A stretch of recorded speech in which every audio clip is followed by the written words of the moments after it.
When was a Roman Catholic Church made?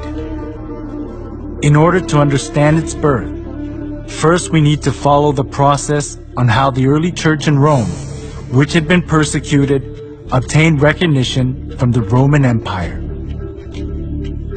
The church in Rome kept the undefiled truth of the early church in its initial stage, but later accepted various gods of Rome and religious customs when it became acknowledged as a Roman religion. And this gave birth to the Roman Catholic Church that has the characteristics of Roman polytheism. The Apostle Paul preached the gospel of Christ to Palestine, Asia Minor, Greece, and finally in Rome.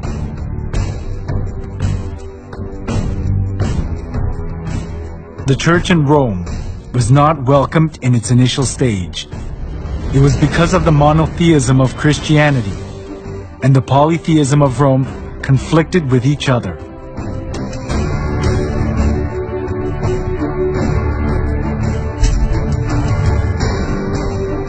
The Romans believed that everything, humans, places, and goods, was inhabited by divinity.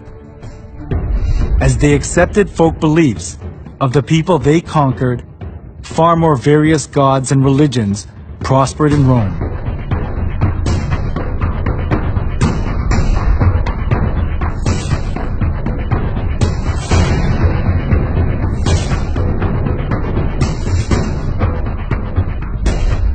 Christian monotheism that appeared in this age went counter to the polytheistic concept of Rome, especially as the Roman emperors approved all the religions of the people they conquered in order to rule over them and to achieve their political purposes. This came into conflict with Christianity, so the Roman emperors persecuted the Christians. The early church was oppressed by many emperors, but there was a turning point during the reign of Emperor Constantine in the 3rd century.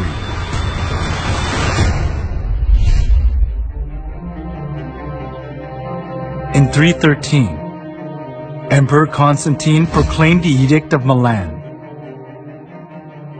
The edict approved Christianity as a legal religion of Rome and gave legal privileges and immunity from military duty and taxes to the Christian clergy.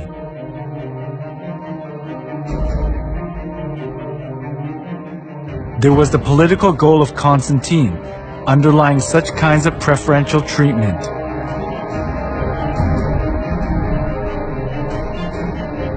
It was Mithraism, the sun worship religion, that was diffused throughout Rome. But all the Roman emperors deified themselves and enforced people to worship them. Some of the nobility were fascinated by the Egyptian mystery religion. So, Rome suffered from religious dissension within itself.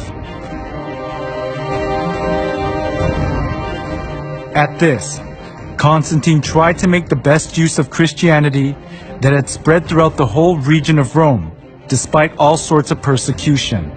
This was because he thought that Christianity could solidify his empire. By approving Christianity as the national religion of Rome, Constantine tried to seek the unity of the Roman Empire under one religion.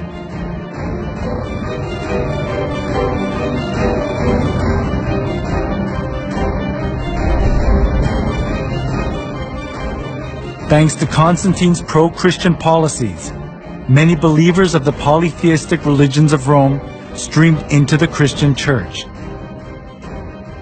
This tightened Constantine's political grip, and Christianity positioned itself as the religion of Rome, expunging persecution and contempt it had received so far. However, the indiscreet conversion they did without having any kind of understanding or faith, rather produced an adverse effect, the influx of pagan customs into the church.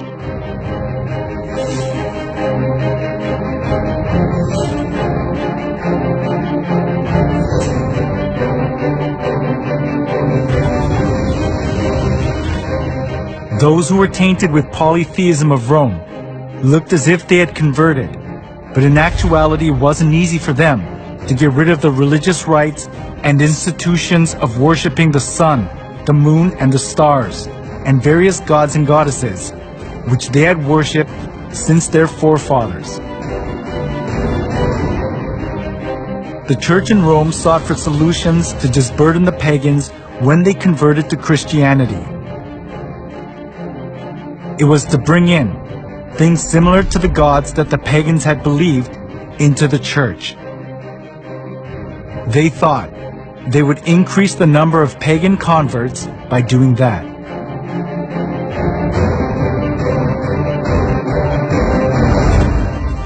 For the Christian bishops introduced, with but slight alterations into the Christian worship, those rites and institutions by which formerly the Greeks and Romans and others had manifested their piety and reverence towards their imaginary deities, supposing that the people would more readily embrace Christianity if they perceived the rites handed down to them from their fathers still existing unchanged among the Christians. The Church in Rome that had been persecuted and despised wanted to put their roots down in Rome as an approved religion, even if they had to be mixed up with Roman polytheism. It was because they wanted to keep their faith in comfort, being freed from the extreme pain of persecution.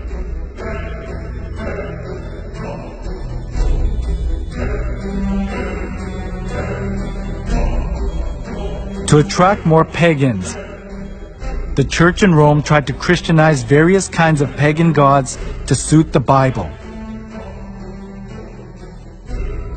One of the most representative things among them was accepting pagan customs of the sun god worship tradition.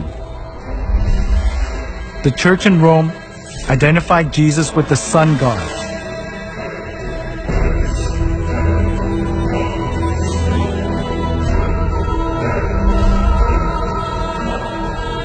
Inside of the church was decorated with various kinds of sun images, and the idea to worship the sun was established as if it were the truth of the church.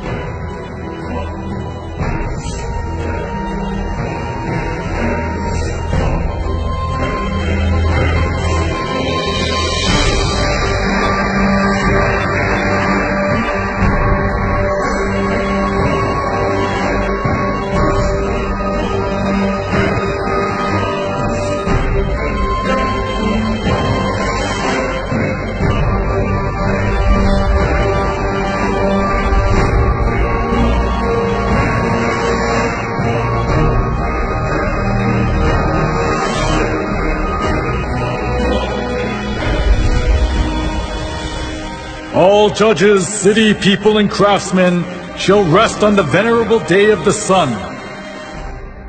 Constantine's edict in 321 played an important role in making the sun god worship faith to put its roots down in the church. Constantine continued to identify the sun with the Christian god in some way. When in 321, Constantine made the first day of the week a holiday, he called it the Venerable Day of the Sun, Sunday. The Christian Church took over many pagan ideas and images. From sun worship, for example, came the celebration of Christ's birth on the 25th of December, the birthday of the sun. As the sun god worship mingled in with Christianity, the Church in Rome was deprived of its purity of the early Church and changed its appearance to the Roman Catholic Church.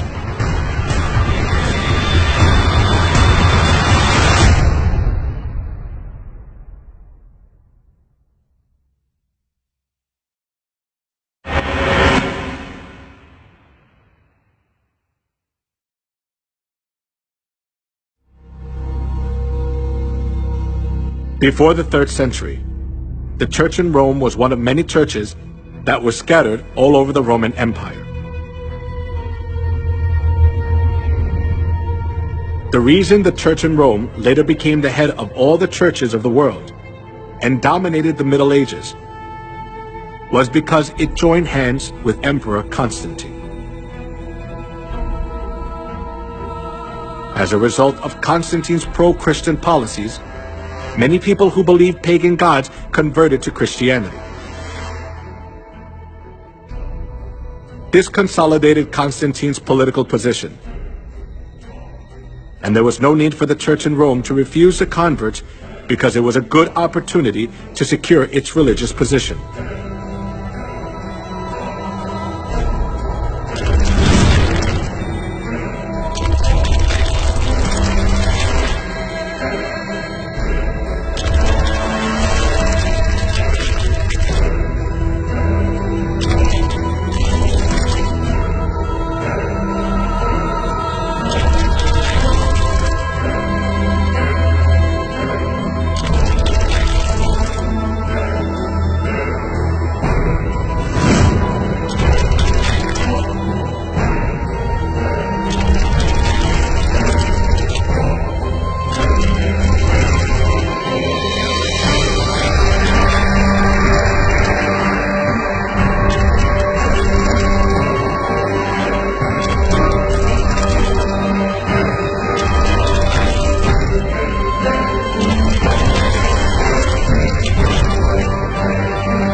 After the church in Rome accepted pagan idolatry and doctrines, it was quickly secularized.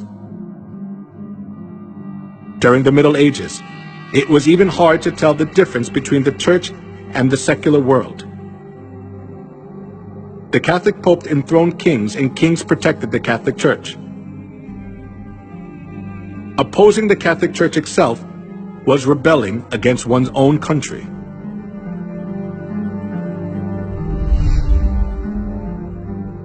The Pope wielded an absolute power. We can see just how powerful he was through one incident, the humiliation at Canossa. That happened during the time of Pope Gregory VII. Pope Gregory VII claimed that the Pope could not be judged by anyone on earth,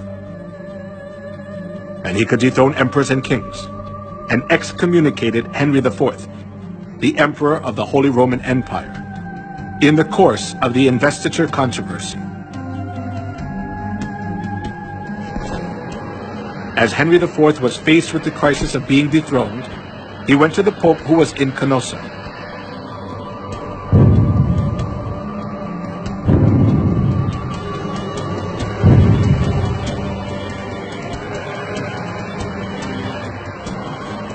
Barefoot, he knelt for 3 days in the snow, outside the castle of the Pope, and begged for his forgiveness. This is what is called the humiliation at Canossa incident.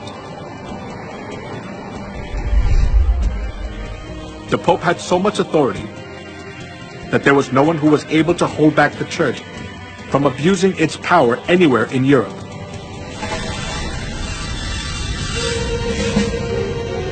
Not only that, the popes committed numerous crimes such as murder, blasphemy, simony, and adultery to hold on to their seat of power.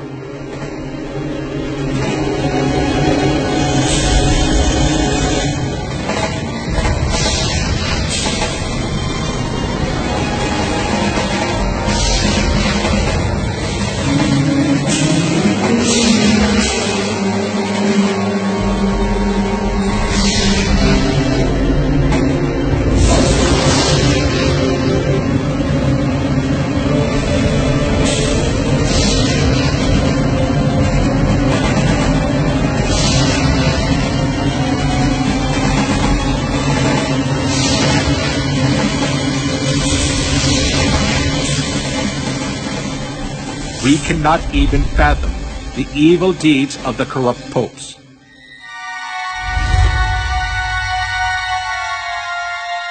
Among them, Pope Leo X enjoyed works of art and collected masterpieces. He invited artists like Michelangelo, Leonardo da Vinci, and Raphael to the Vatican and richly ornamented the church. Being driven by his vanity, he constructed St. Peter's Basilica. However, as he ran out of money by collecting costly works of art, he started to print a greater amount of indulgences.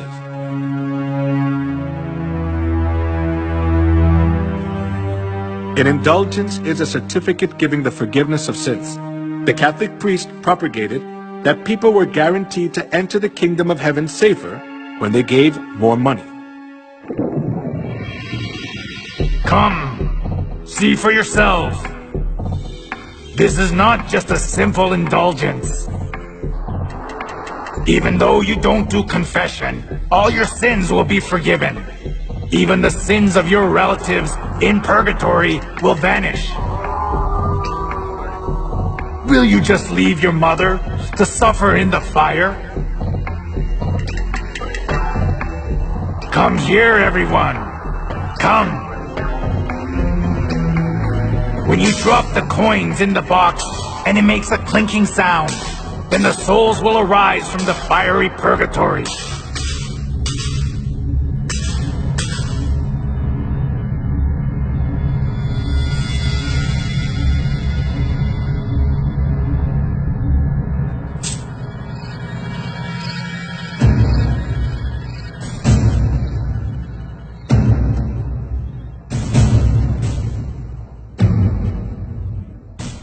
The sale of indulgence was one of the biggest businesses of the Catholic Church.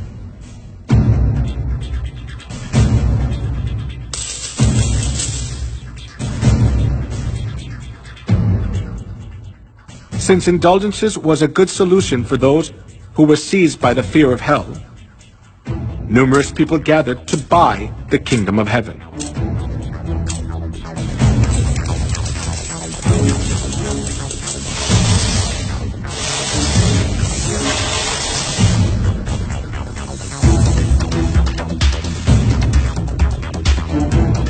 Giotto, the representative artist during medieval Europe, clearly shows the evils of indulgence in his work.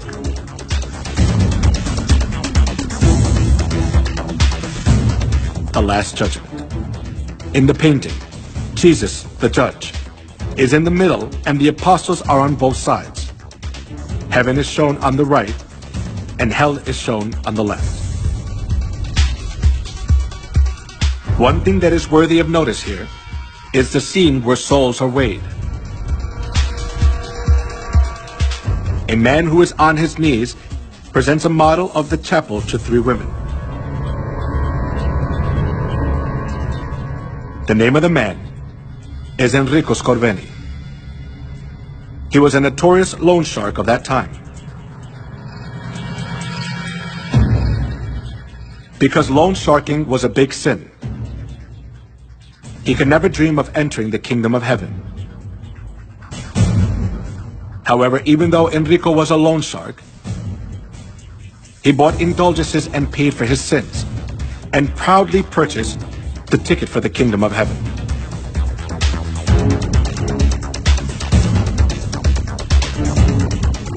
The Bible teaches that only God can forgive sins.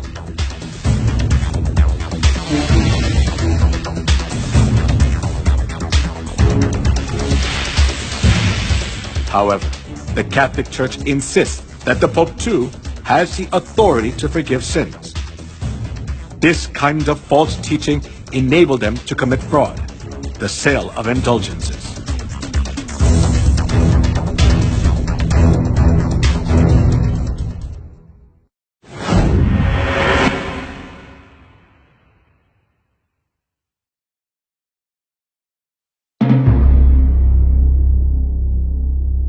The Inquisition, run by the Catholic Church, is evidence that shows how corrupt and cruel the Catholic Church is.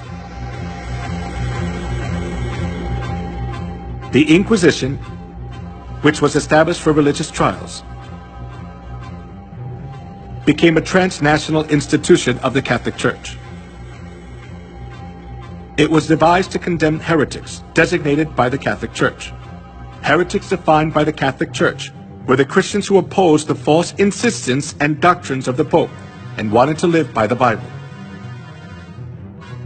to rule over the world as they want. The popes tried to get rid of the Bible and restricted people from reading it.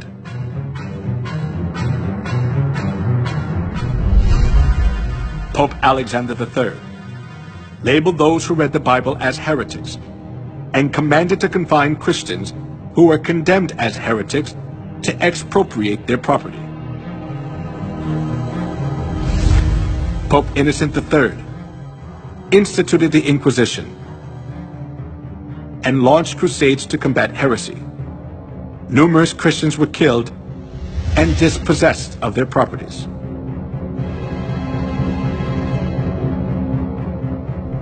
Pope Gregory IX claimed to punish heretics who did not repent and appointed the Order of St. Dominic as the Inquisitor.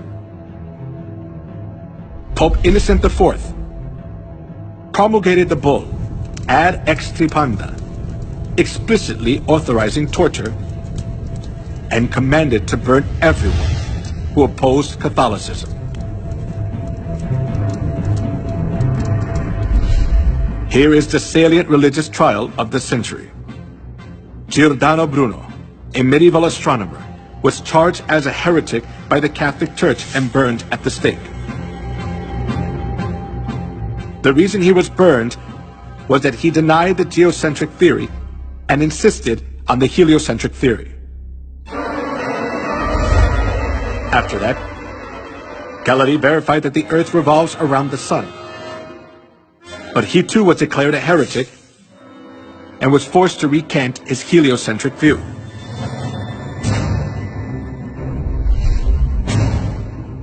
Joan of Arc, Maid of Orleans, who saved France from a crisis, was burned at the stake as a witch by the Inquisition. As years went by, the Inquisition helped the Pope exercise his extraterritoriality. To stay in power, the Catholic Church accused those who stood against them of being heretics and eliminated them. If a person was charged of being a heretic once, he had no right to have counsel. He was severely tortured and ended up being imprisoned for life or executed by fire.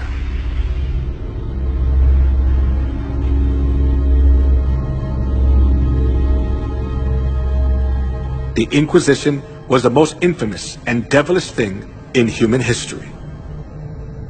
It was devised by the popes and used by them for 500 years to maintain their power. For its record, none of the subsequent lines of holy and infallible popes have ever apologized.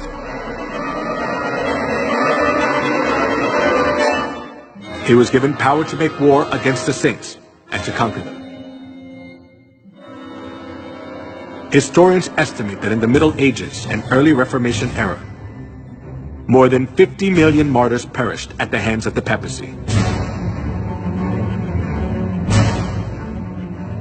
During the Dark Ages, 50 million innocent people were killed. In order to increase its wealth and power, the Catholic Church killed a great number of people. It is a distortion of history to call a murderer the apostle of peace. The Bible describes the crimes of the Catholic Church as below.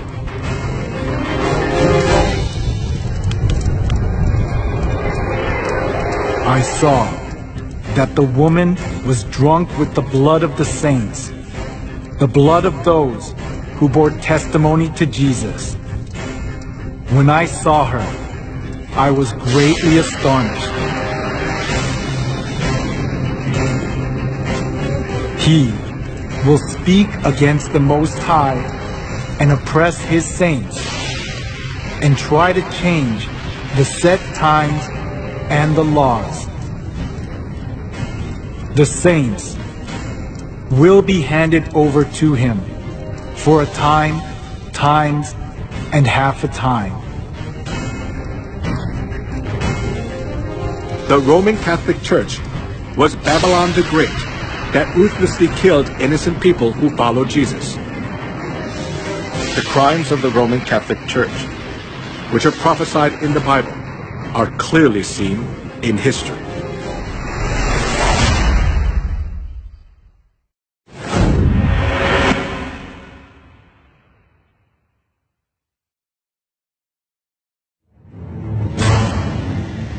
In the Museum of Torture Instruments in San Marino in Europe, the torture devices which were used during the Dark Ages are displayed.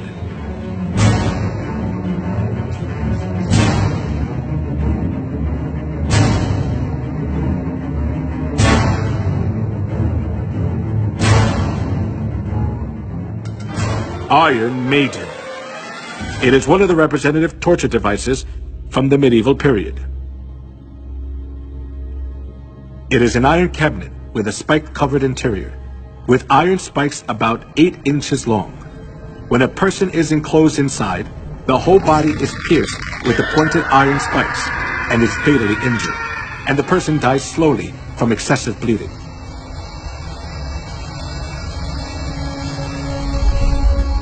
The torture device in the shape of a wheel was invented for execution. They tied a person around the wheel, then rolled it repeatedly over fire or spikes. They also bound the 4 limbs of a person on a wheel and crushed the bones using an iron bar or hammer. Then the person was thoroughly injured and died in pain, still bound to the wheel.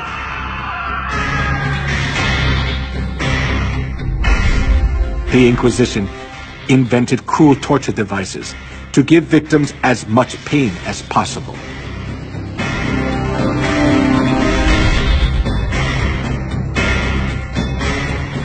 A torture device with sharp iron hooks to tear off a living person's skin.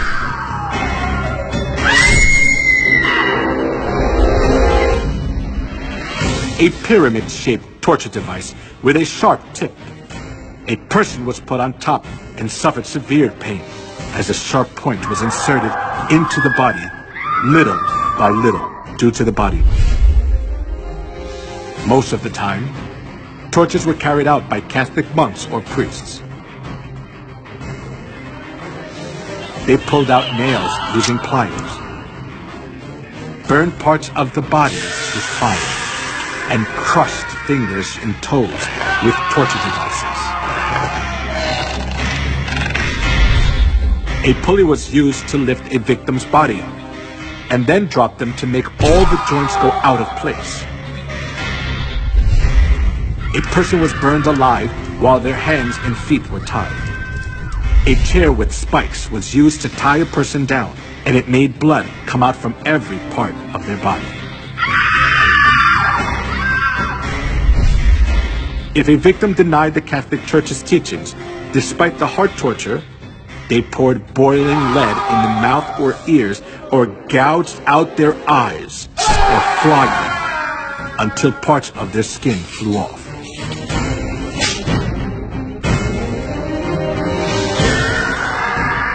Sword. Slain by sword and burning the victims alive.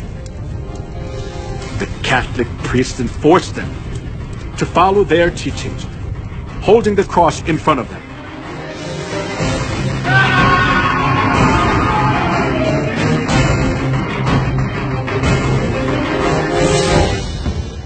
The persecution for anti-Catholics continued as a large-scale massacre. In 1209, 6,000 were slain to death at Berthiers. And 1211, 100,000 Christians were massacred at Lavore. Though the massacre at Merendal, 500 women were locked in a room and burned to death. In the massacre of Orange in 1562, the Italian army sent by Pope Pius IV was commanded to slay men, women, and children. In 1572, approximately 100,000 people were massacred in Paris, France.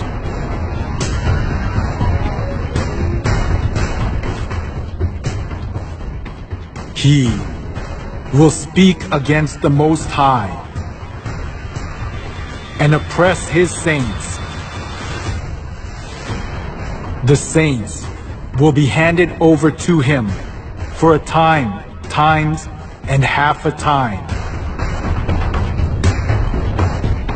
As it was prophesied that the one who speaks against the Most High would make war against the saints and conquer them, over 50 million people were slaughtered during the Dark Ages.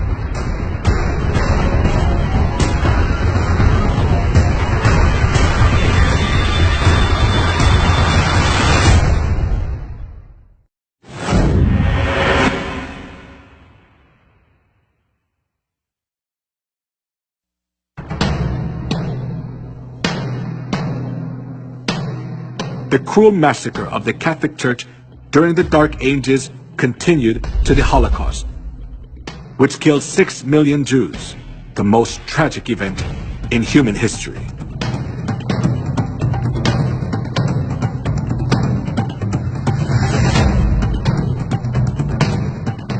From 1933 to 1945, 6 million Jews, including 1.5 million children, were slaughtered in 15 European countries, such as Poland, Russia, Austria, Czechoslovakia, Hungary, France, Belgium, Luxembourg, Italy, Netherlands, Norway, Romania, Yugoslavia, and Greece.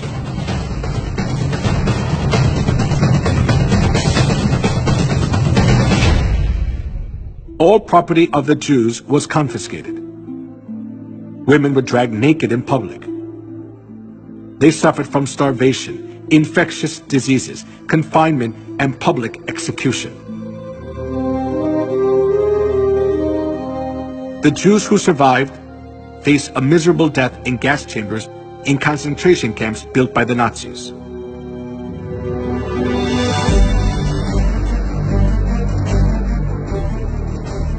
When the gates of the concentration camps for the Jews were opened, as World War II ended, the world was shocked.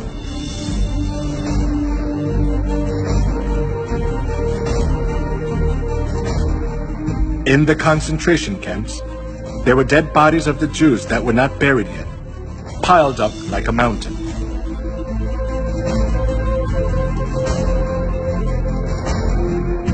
While Hitler massacred 6 million Jews under the pretext of ethnic cleansing, the Catholic Church publicly advocated Hitler's genocide of the Jews, claiming it stood for anti-Semitism.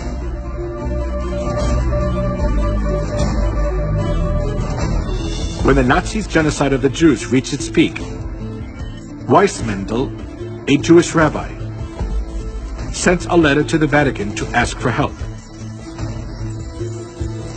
He begged the Pope to save the innocent Jews, especially young children. 1.5 million out of 6 million Jews who were slaughtered were children. His plea was a desperate outcry. However, the reply he received from the papacy was not just heartless, but blood-curdling. There is no such thing as the innocent blood of Jewish children. All Jewish blood is guilty, and the Jews must die, because that is their punishment for that sin. The Catholic Church was always hostile to the Jews for the reason that they had killed Christ. And they committed countless murders under the pretext that they were punishing the Jews on behalf of God. This kind of attitude of the Catholic Church greatly affected Hitler, who was Catholic. Dann wird das Ergebnis nicht die Bolschewisierung der Erde und damit der Sieg des Judentums sein, sondern die Vernichtung der jüdischen Rasse in Europa.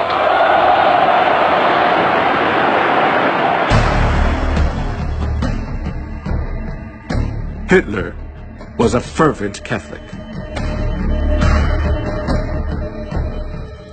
The reason Hitler extremely hated the Jews was from the historical experience of the Catholic Church which had treated the true Christians and the Jews mercilessly for 1600 years.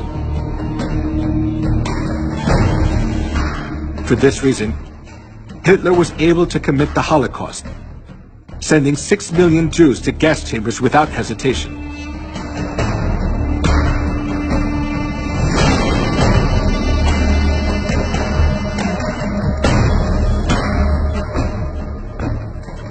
Before the massacre of the Jews began, the Catholic cardinals officiated in Mass for blessing the German Nazi guards. And the Catholic Church publicly advertised Hitler's genocide of the Jews.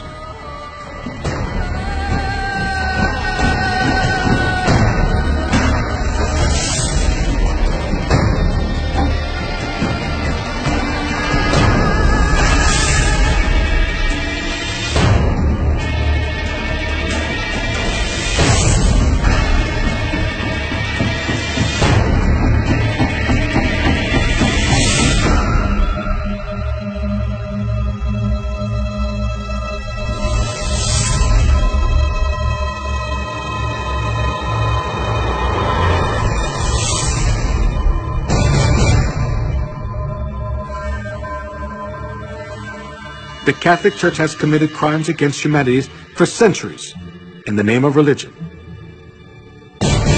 They committed the crime of killing 50 million Christians and the Holocaust of killing 6 million Jews.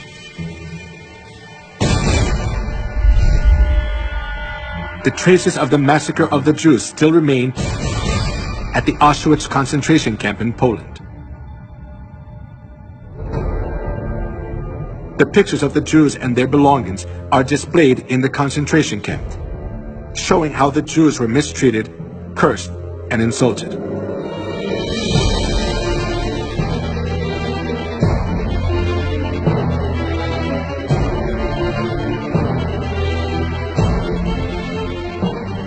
These horrible times remain in the records of history.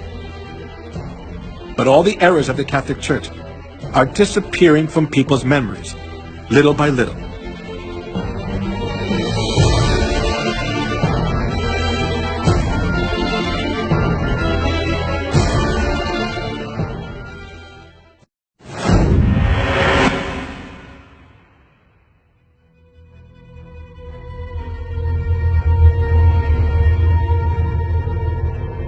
As the 21st century began, the Roman papacy admitted to all kinds of crimes they had committed against humanity for the past 2,000 years of Christian history. They admitted their faults, such as the Crusades, anti-Semitism, the Inquisition, and witch hunts. The Pope also said that the Catholic Church would like to create a new unity among religions by looking back on all their religious errors.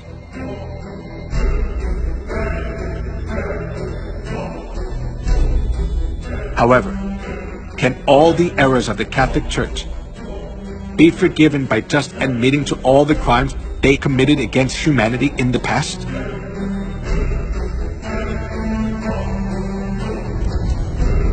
Just by admitting to their errors, the Catholic Church's crimes cannot be solved.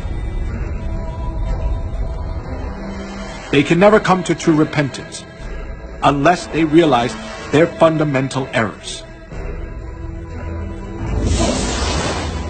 When viewed from historical facts and the prophecies of the Bible, the Catholic Church is an organization of the antichrist, which has destroyed all the truths of God, paganized Christianity by accepting all kinds of pagan gods, and made numerous souls worship Satan, not God.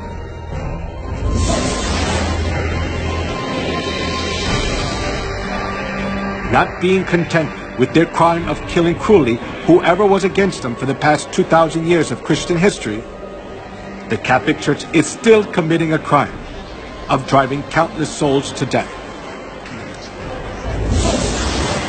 Therefore, admitting their crimes, which have already been revealed through history without having fundamental repentance, is only a crafty trick of the Catholic Church to pull the wool over people's eyes.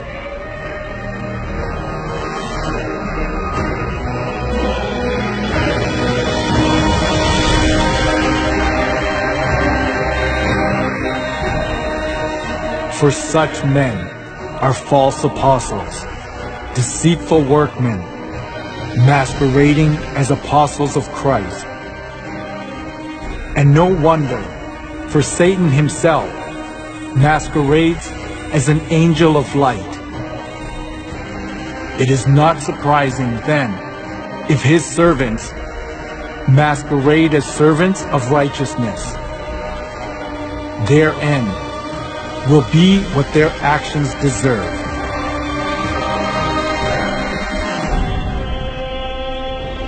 In human history, the organization which has killed the most people is the Catholic Church. Nevertheless, the Pope is called an apostle of peace. It is an act to distort history. The reason the Catholic Church is more dangerous than any other organization is that they are doing all these things in the name of Christ.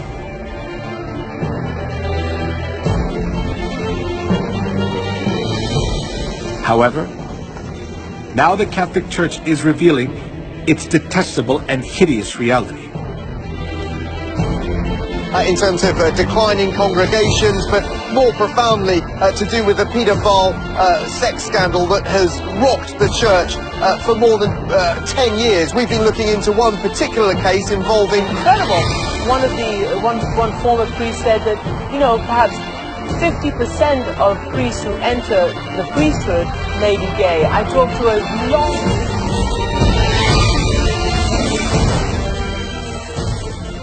This is the living evidence which shows that Babylon the Great is falling apart, being judged by God's wrath as it has been prophesied in the Bible.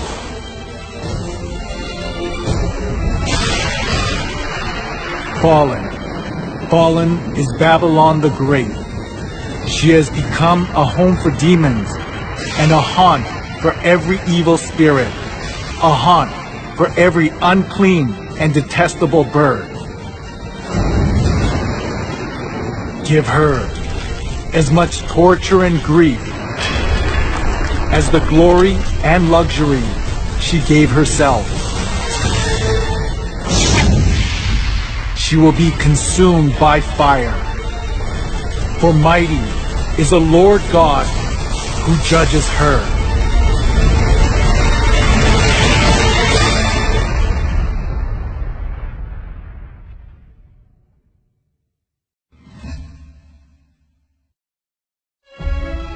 God revealed the identity of Babylon through the way she looks outwardly, outward characteristics of Babylon.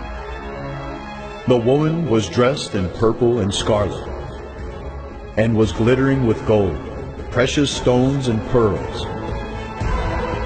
She held a golden cup in her hand, filled with abominable things and the filth of her adulteries. This title was written on her forehead: Mystery Babylon the Great, the mother of prostitutes and of the abominations of the earth. In the Bible, women refers to the church, and among numerous churches in the world, the church that is dressed in purple is the Catholic Church. The color of the traditional priest robe of the Catholic Church is purple and scarlet.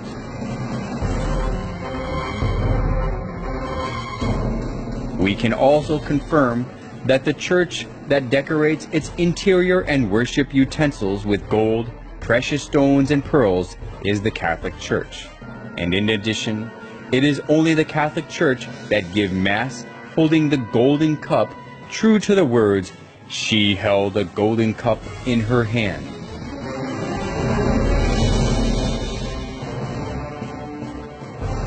As we have seen, no church but the Catholic Church satisfies all the points that the Bible tells us.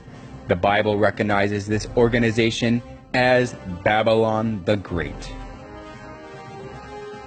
The Catholic Church, Babylon the Great, looks as if it worships God, but when we closely look into it, we can find out they do abominable things to worship the sun god.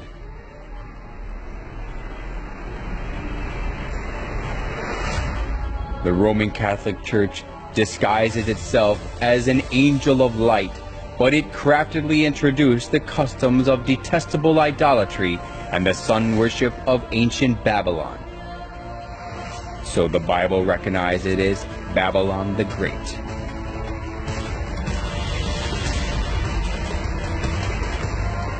Then does the Bible call only the Roman Catholic Church Babylon? It also calls the Protestant churches which keep the Sunday service and Christmas originated from the sun worship as Babylon too. This title was written on her forehead. Mystery Babylon the Great, the mother of prostitutes and of the abominations of the earth. In the Bible, women refers to church. So, a prostitute means a false church that practices lawlessness. The Bible tells us that Babylon the Great, which is expressed as the mother of prostitutes, is the Catholic Church and the Protestant churches. Small prostitutes that come from the Catholic Church are small Babylons. The Catholic Church, which leads the whole world astray as the mother of prostitutes, is proud of itself as the mother church that gives birth to all Protestant churches. The Catholic Church is the continuation of the Incarnation and the prolongation in time and space of the redemption. It is the mother church of all Christendom. The Bible also recorded about the abominable behavior of the prostitute who leads the whole world astray. The kings of the earth committed adultery with her, and the merchants of the earth grew rich from her excessive luxuries. Babylon the Great and small Babylons, which changed God's set times and laws, oppressed God's saints. The Bible prophesies that God's rage will judge them in the end. After this, I saw another angel coming down from heaven. He had great authority, and the earth was illuminated by his splendor. With a mighty voice he shouted, "Fallen, fallen is Babylon the Great."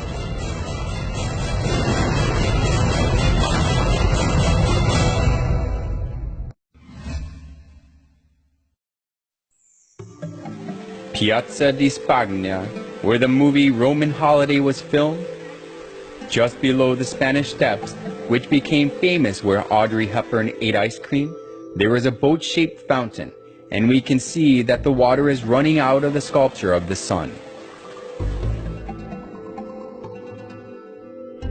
The head of the boat is embellished with the Pope's coat of arms and the papal tiara. The tiara is the symbol of the papacy. The fact that the tiara is at the head of the boat tells us that the Pope is the very person who leads the sun worship. It is easy to see the tiara in many places of the Catholic Church.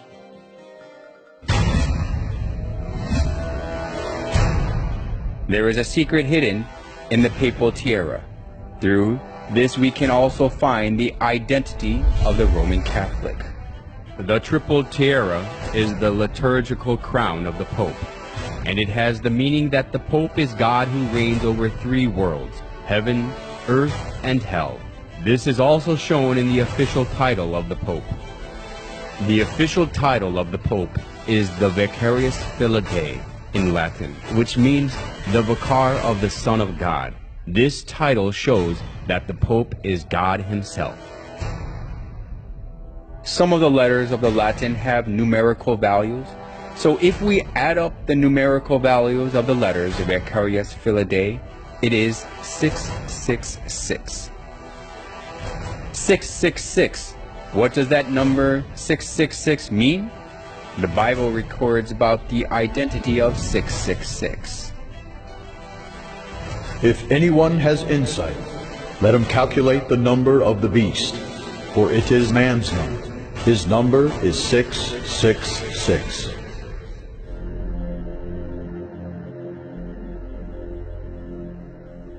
Every reformer, without exception, spoke of the papacy as the antichrist.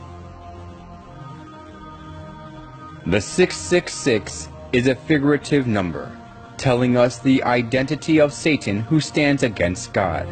The prophecy of the Bible and the religious reformers with one voice clarifies that 666 and the beast refer to the Pope or the papacy that stands against God. Through the title of the Pope and the respectful treatment he receives, we can confirm again that the papacy stands against God. The Catholic Church calls the Pope God of the earth.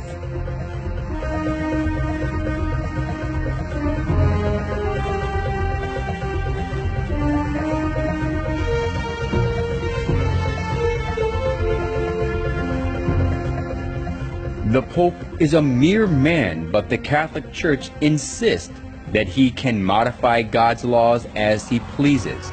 And moreover, he is worshipped and served like God, and he enjoys all wealth, honor, and authority.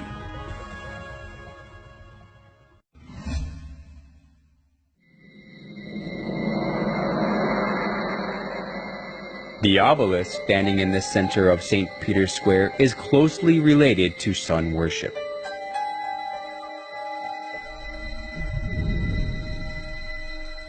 It was the custom of the ancient sun worship religions to make a pillar to worship the sun. Obelisk was set up at a temple or tomb as a monument to worship the sun god. It typically had a pyramid-like shape at the top, and the pyramid is the emblem of the sun god of the Egyptians, Ra. Like this, the obelisk was made for the sun god. Then, why are the obelisks, the symbol of the sun worship, set up in front of the Catholic churches?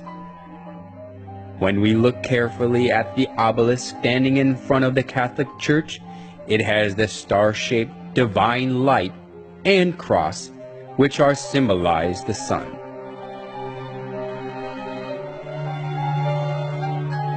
Just as the obelisk is the symbol of sun worship, the cross on top is also the symbol of sun worship, which originated from Babylon.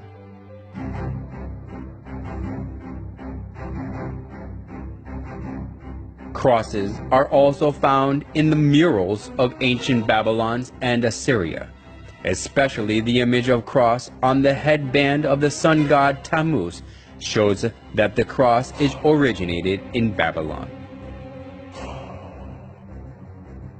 The Egyptians used the Ankh cross. The shape of the cross made of two wooden poles, which the church started to use, came from the ancient Chaldean region. In the Chaldean Empire, the adjacent regions, including Egypt, the cross was used as a symbol of Tammuz. So, it is certain that the cross was made to worship the sun god.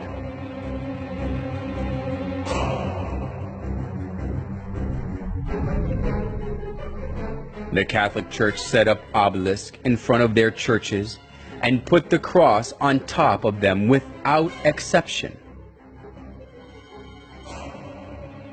They put one more symbol on the sun on top of the solar pole obelisk. However, they made an excuse that they put the cross on top of the obelisk to show that they conquered the obelisk, which is the symbol of paganism. However, the obelisk standing in front of the church as a symbol is nothing but a vestige of idolatry, showing that they accepted the sun worship of pagans. The obelisk, the star shape of the divine light, and the cross are idols for the sun god of the pretense on belief in Jesus.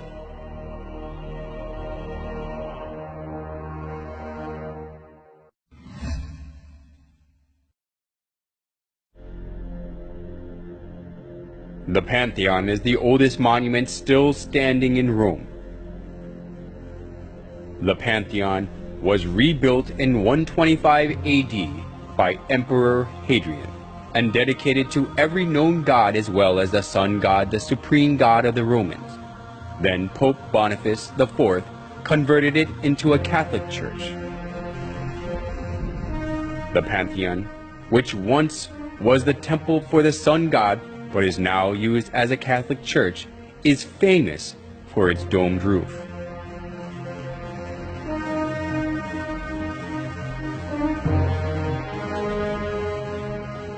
This domed roof is the figuration of the sky and the universe.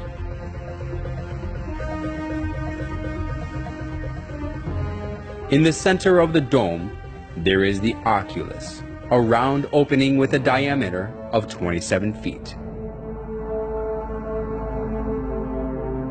The sunlight from the oculus is reminiscent of the round sun in the sky. The sunlight coming through the oculus lightens the inside of the church, and it creates an effect of the presence of the sun in the church.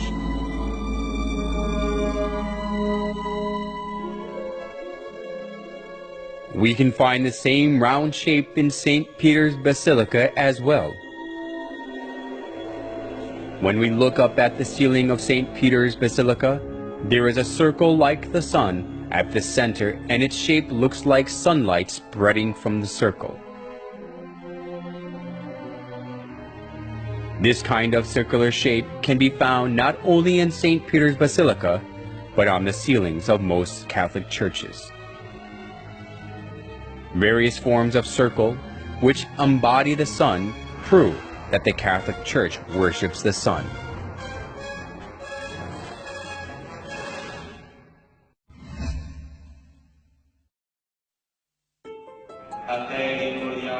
We can find another characteristic of the sun worship in the Catholic Church in their use of lamps and candles.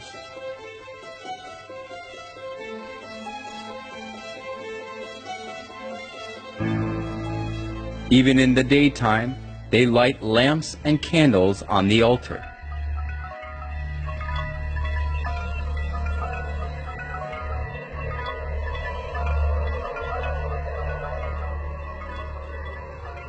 People buy the candles displayed before the statue of Mary, saints, and popes so that they can light the candle, put it on the altar, and pray. When starting the Mass or marching in procession after the Mass, the priest carrying the candle is always at the front.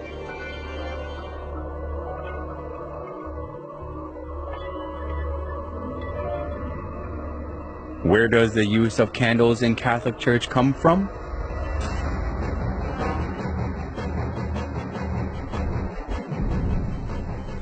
Historian Alexander Hislop says that the use of candles in the Catholic Church comes from pagan rites. The use of these lamps and tapers comes from the same source as all the rest of the papal superstition. For so, according to the established rites of Zoroaster, was the sun god worshipped. In the pagan processions also at Rome, the wax candles largely figured, accompanied by crowds of all sorts that were initiated in the same religion, all with flame bow or wax candles in their hands. In the Molucca Islands, wax tapers are used in the worship of Mito, or devil, whom these islanders adore. Catholic scholars also admit that the use of candles in the Catholic Church came from paganism. We need not shrink from admitting that candles, like incense and lustral water, were commonly employed in pagan worship and in the rites paid to the dead. We must not forget that most of these adjuncts to worship were not identified with any idolatrous cult in particular. They were common to almost all cults.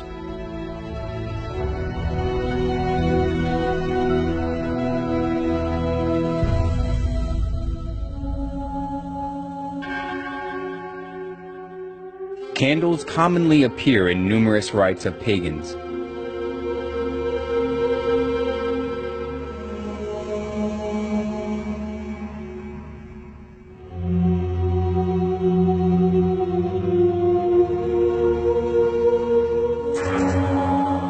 and it proves that the use of candles in the Catholic Church comes from sun worship.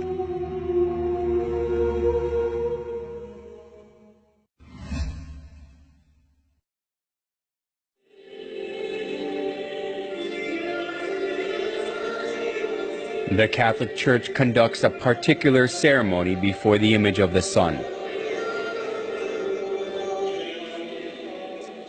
Watching their Mass, we can find out that it is closely related to sun worship. At the altar that has the image of the sun, the priest lifts up the round bread. They call it elevation and insist that they offer the bread to God. However, offering the round bread which takes after the image of the sun, and regarding the round bread as the sun god, has existed in the sun worship of paganism. The pillar found in excavations of the Canaanite city of Hazar shows the ceremony of raising the sun disk with both hands in praise. The Egyptians also worshipped the sun, lifting the sun up with both their hands. Is it coincidence that the custom of the sun worship of the pagans and the liturgy of the Catholic Church are the same?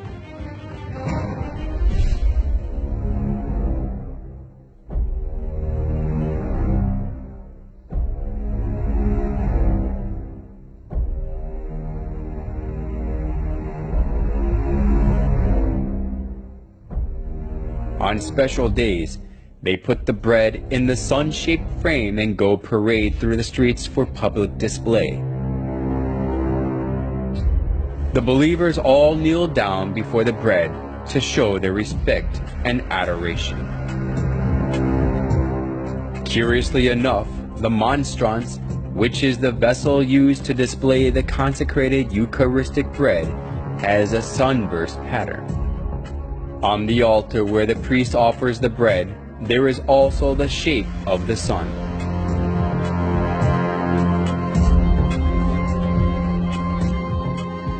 By offering the bread in the sunburst pattern, they worship the sun.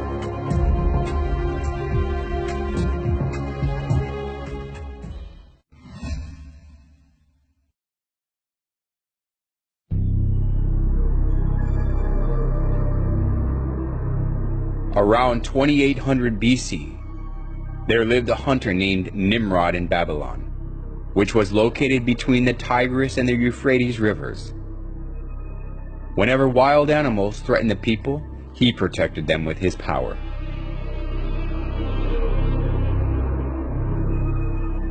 As people respected and supported him, Nimrod became arrogant and incited people to build the Tower of Babel. Come, let us build a tower that reaches to the heavens. Let us make a name for ourselves and not be scattered over the face of the whole earth. Such deeds of Nimrod that were against God has continued even after Nimrod had died.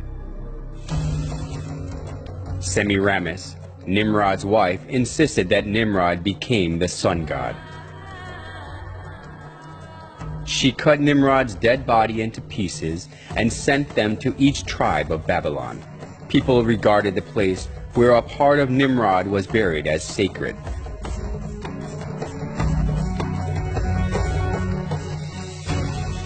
She also claimed that Nimrod was reincarnated as her son. The sun god Nimrod was reincarnated as my son Tammuz. He who believes and follows Tammuz follows Nimrod. As Semiramis ruled over Babylon in place of her young son Tammuz, she maneuvered people into worshiping her. Monuments of Semiramis carrying her child Tammuz in her arms were set up all over Babylon, along with various images symbolizing the sun god. The sun worship and the mother-child worship, which was a scheme devised by Semiramis, put down roots as a religion of Babylon.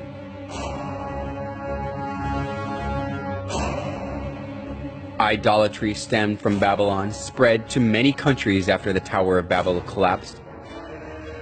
It is because when the Babylonians were scattered over the whole world, they brought the sun worship and the mother-child worship. The sun worship and the mother-child worship were assimilated into the cultures and religions of many countries, and they came to have various forms and names.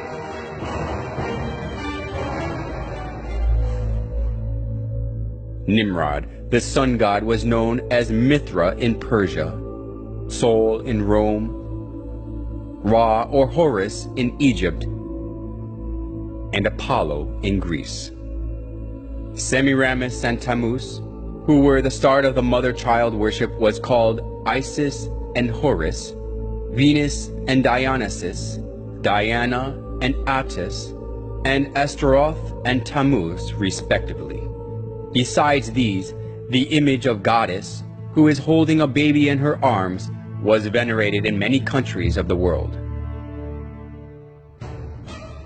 If so, was the mother-child worship the creature of an age, which was especially welcomed only in Babylon?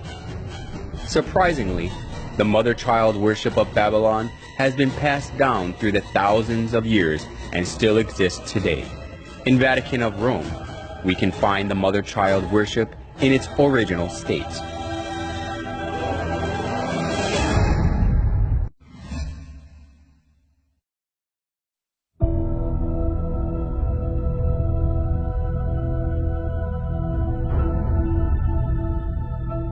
The statue of Virgin Mary with baby Jesus stands in the eye-catching place in the Catholic Church, whether it is a big cathedral or a chapel in a small town.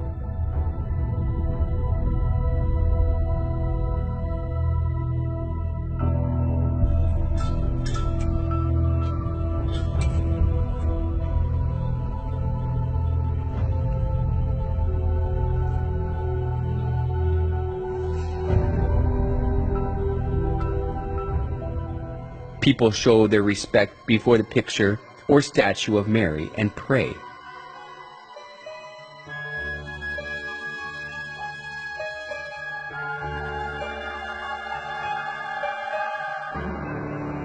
Even the Pope prays before Mary with his head lowered.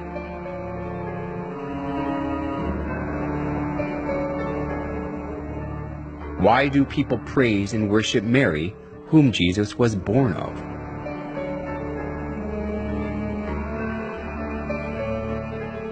A famous Catholic bishop and writer, Alphonsus Liguori, explained in his writings that it is far effective to pray to Mary than to Christ. In the Franciscan Chronicles, it is related that Brother Leo once saw a red ladder, on the summit of which was Jesus Christ, and a white one on top of which was his most holy mother. And he saw some who tried to ascend the red ladder, and they mounted a few steps and fell. They tried again and again fell. They were then advised to go and try the white ladder, and by that one they easily ascended. For our Blessed Lady stretched out her hand and helped them, so they got safely to heaven. The story which was made by the exuberant imagination sounded plausible.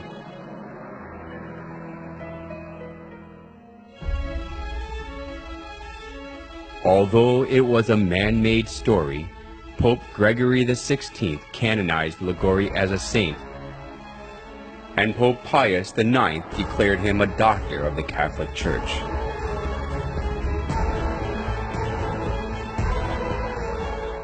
Now Catholics are taught that it is better to pray to Mary, who is merciful and understands us.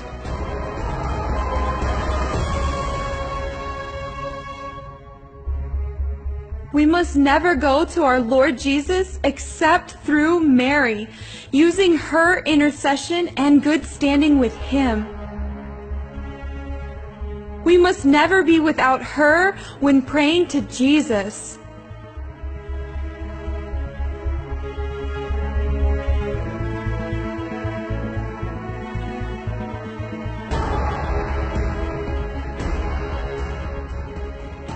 The plausible logic that Jesus cannot refuse Mary's request because she is his mother is shown well even through the image of Mary and baby Jesus.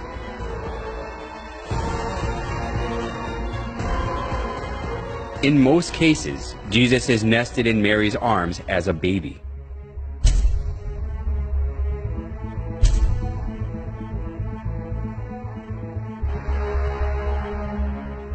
This downgrades Jesus to a little baby who is always dependent on Mary and lets people think that he can do nothing without Mary.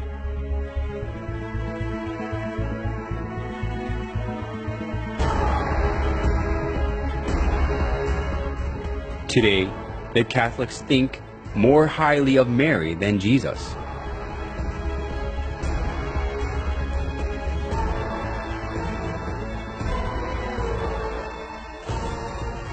They call Mary the Mother of God, which implies that she is above God.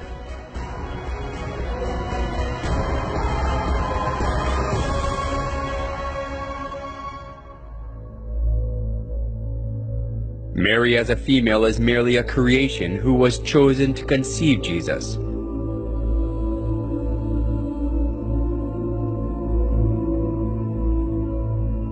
How ridiculous it is for a creation to be called the Mother of God because God used her womb to be born in the earth.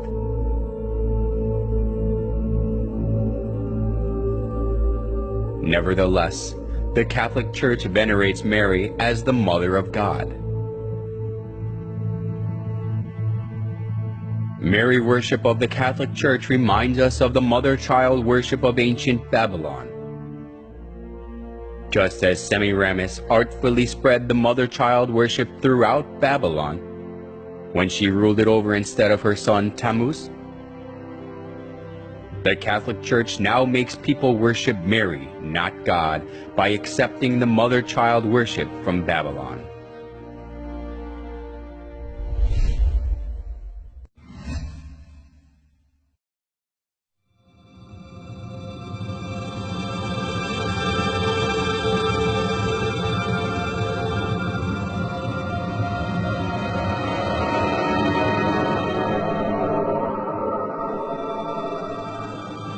The Catholic Church regards it a great honor to keep the remains of the popes or saints in the church.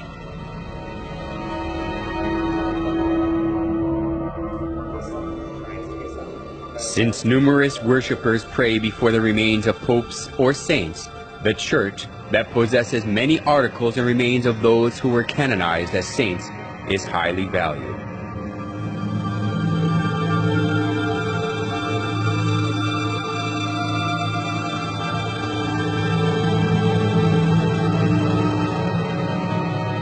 St. Mark's Basilica in Italy is said to have the remains of Mark. Basilica of San Francesco in Italy has the remains of Saint Francesco. And it is believed that the skulls of the wise men who visited baby Jesus are kept in the Cologne Cathedral in Germany. People kiss the displayed relics and the coffins that contain the remains and pray for God's blessings before them. The veneration of relics of the Catholic Church even took the form of decorating the church with human bones.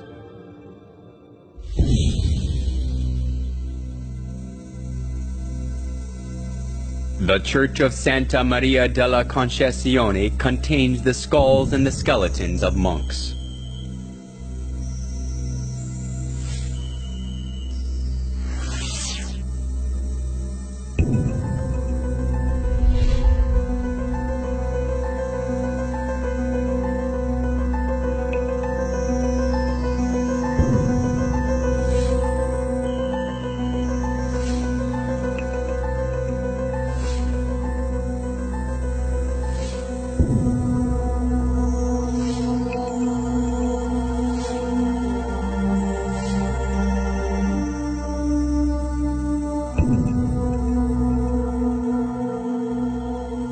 A Catholic church in the Czech Republic is designed with the bones of over 40,000 human bodies, and it attracts people.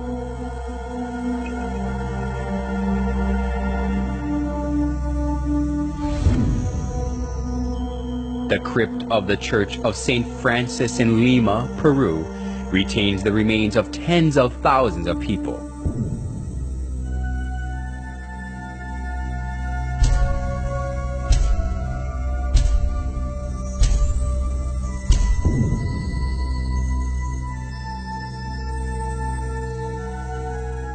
Usually, we shudder to think of the bones and coffins of dead people in the church. But why the Catholic Church sticks to this?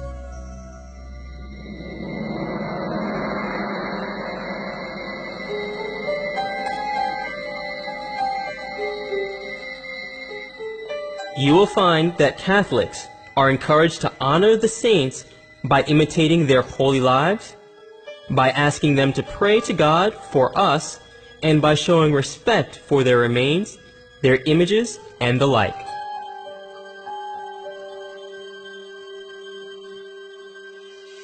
Why do they say that God grants his blessing through the relics of the dead, especially of those who are called saints?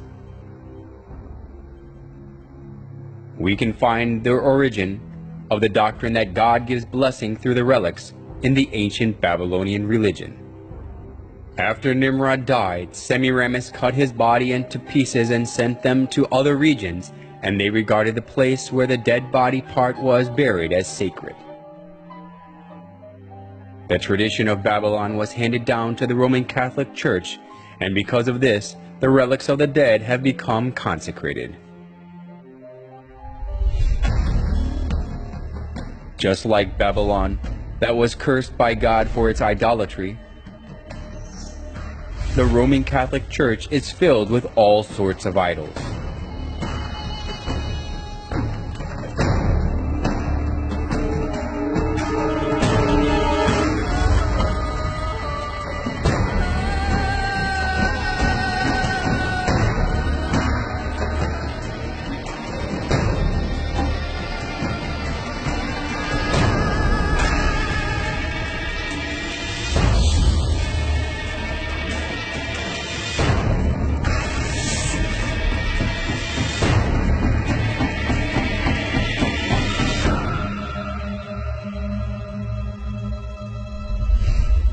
In the name of God, the Catholic Church lures many souls into worshiping idols, not God.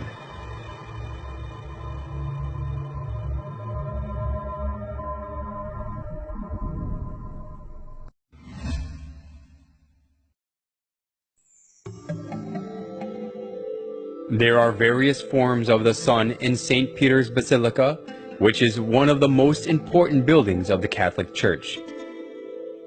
The sun disk is around the head of the statue of Peter, and the image of the sun is inscribed above his head. Including the image of the sun glittering with gold in the center of Basilica, we can find various sizes of the sun image beneath the high altar and every spiral columns.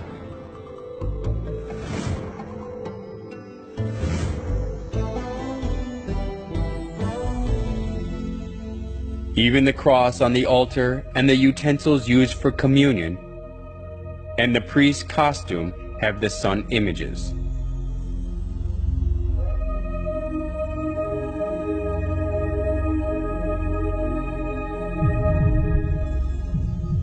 In every place of the Catholic Church, we can find the sun images in various sizes and forms.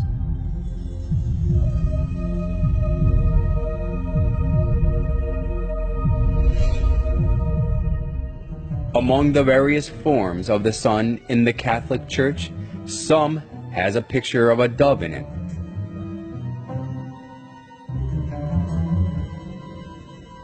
What relationship is there between the shape of the bird and the sun worship? In the ancient religion of sun worship, the sun god used to be depicted as a bird. The sun god depicted as a bird was originated in Egypt and spread to Rome. The sun of Assyria was represented as a winged bird, and the Egyptian sun god Ra and Horus are in the shape of a bird. The famous Egyptian bird of fire, Phoenix, is also the archetype of sun worship. In Rome, too, people carried the bird, the symbol of the sun god, on the pole.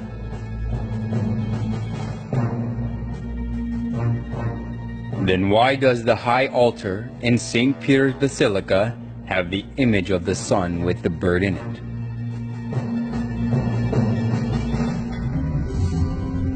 The Catholic Church insists that the bird in the solar image is the Holy Spirit. But this is a mere excuse.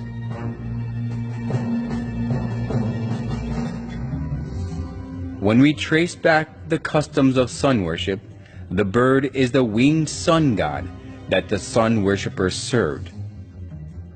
Offering the bread and wine to the image of the bird is not offering them to the Holy Spirit, but to the sun god.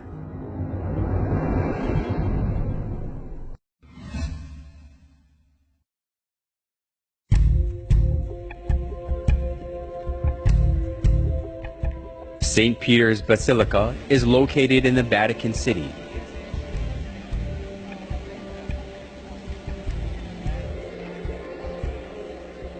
The bronze statue of St. Peter always attracts many tourists.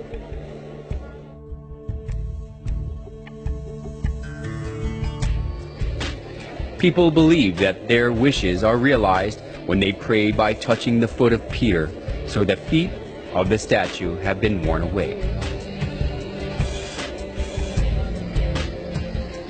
The biggest reason more than 10 million people every year on average visit the Basilica is that they insist that Peter, who was one of the 12 apostles of Jesus, was buried directly below the high altar of the Basilica. These are totally unfounded rumors, but people pray for God's blessing before the altar with blind faith.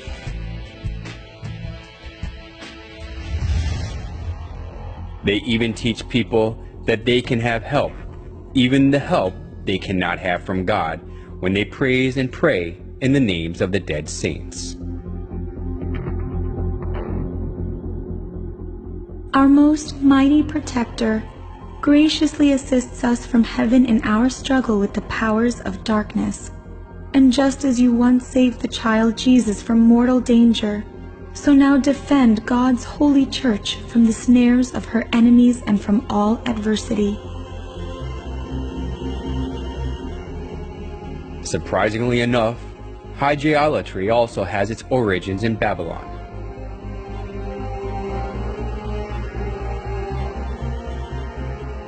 Since the Babylonians had some 5,000 gods, there were plenty to choose from.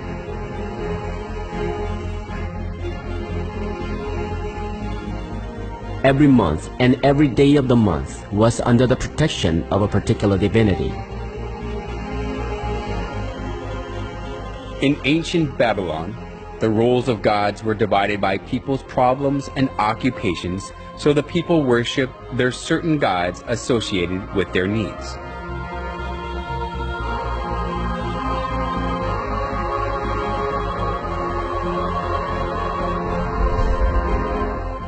It has continued in the Catholic Church. The Catholics pray to the certain saints associated with their problems so that they can receive help. Just as we go to see different doctors according to the kinds of diseases, the Catholics go to different saints according to their needs.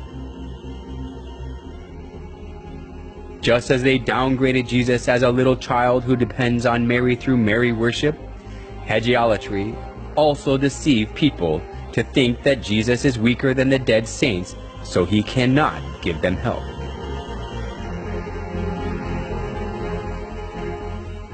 Nowhere in the Bible can we find the worship of saints. Instead, the Bible warns that worshiping anything other than God is idolatry.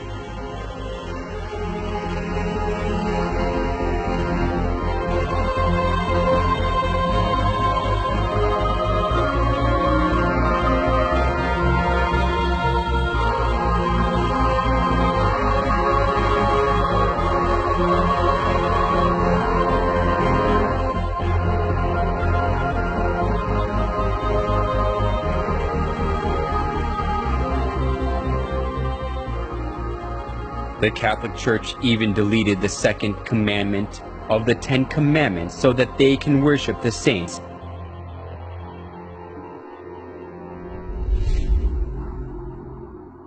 They outbrave the law of God. Do not make other gods or serve them, and stand against God.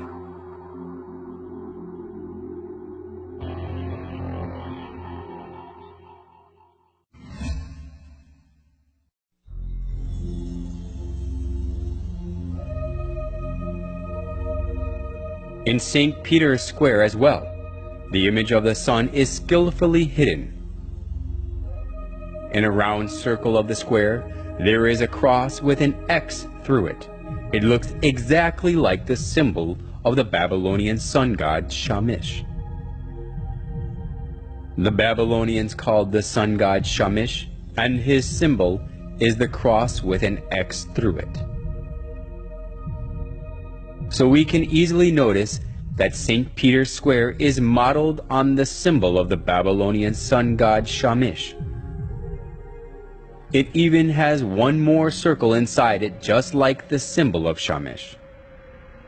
The Babylonian sun god Shamash also appears in the image of a wheel. The ancient sun worshippers believed that the sun god rides the chariot, and they regarded the wheel of the chariot as the sun. To our surprise, St. Peter's Square has the shape of a wheel. The obelisk in the middle of the square is an axle. The square itself is the wheel.